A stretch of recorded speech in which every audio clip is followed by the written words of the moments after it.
Assalamualaikum warahmatullahi wabarakatuh. Alhamdulillahi rabbil alamin. Wabihi nasta'inu ala umuri dunya waddin.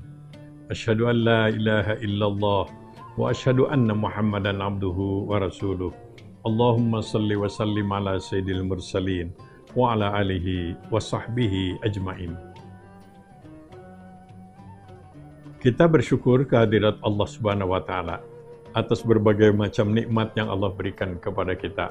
Salawat dan salam semoga dilimpahkannya kepada junjungan kita Nabi besar Muhammad sallallahu alaihi wasallam.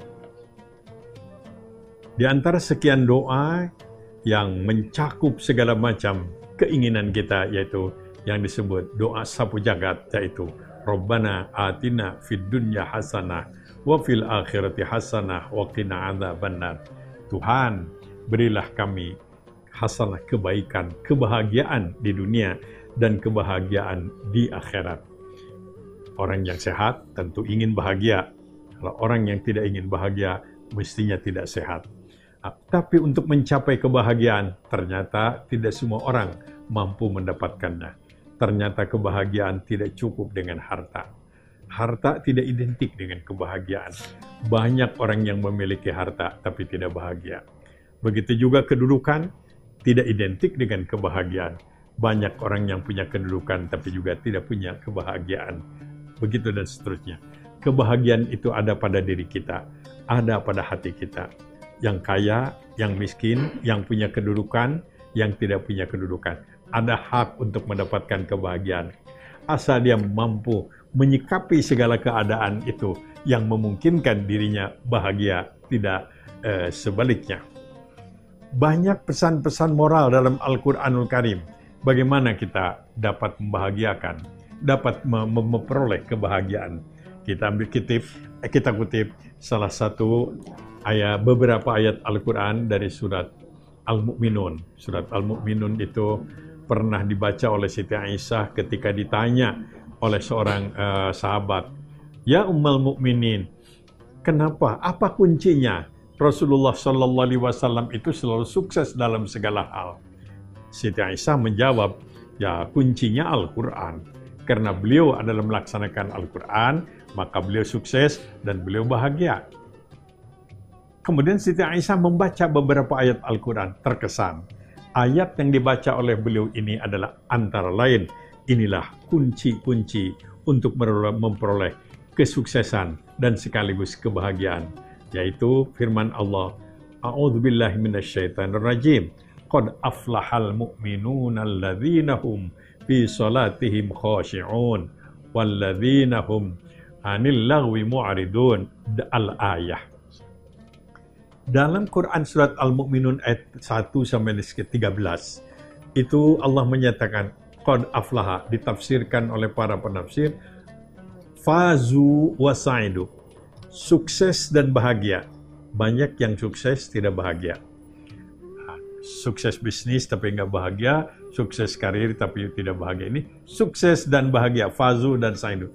Pertama, menurut ayat ini dikatakan adalah iman. Iman secara bahasa berarti ada rasa percaya.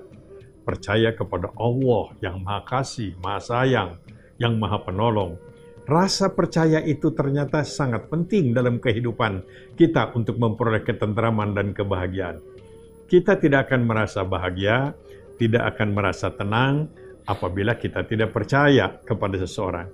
Nggak bisa menikmati makan di sebuah restoran kalau tidak percaya kepada yang punya restoran.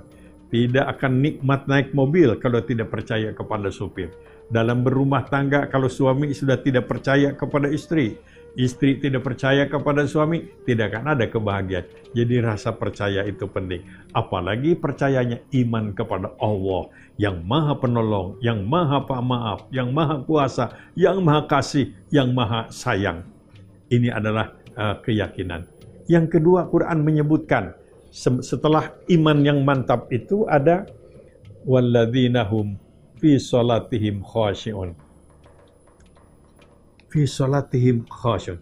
Orang melakukan salat dengan khusyuk. Apa kaitannya kebahagiaan dengan salat khusyuk?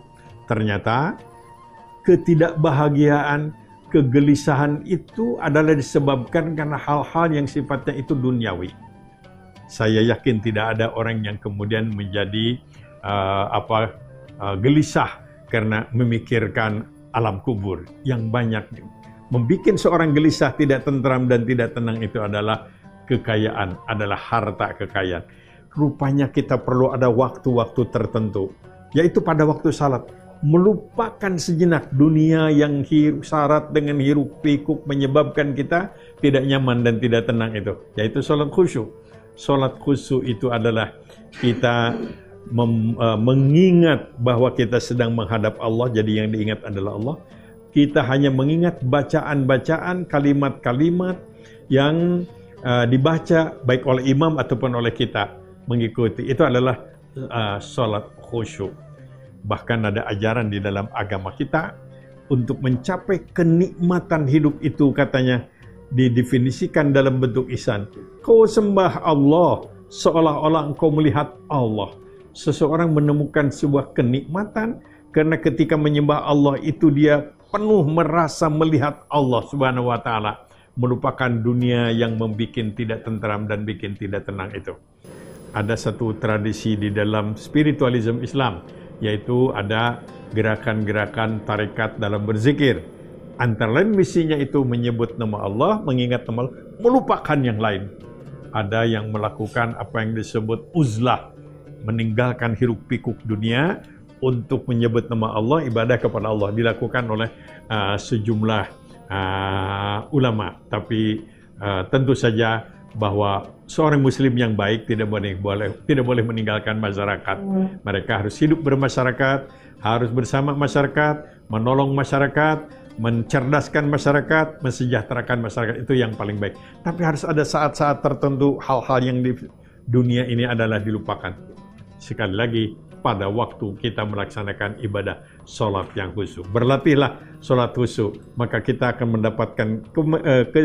mendapatkan ketentraman, ketenangan awal daripada kunci kebahagiaan. Tidak menjadi stres karena memikirkan hal-hal yang sifatnya itu duniawi.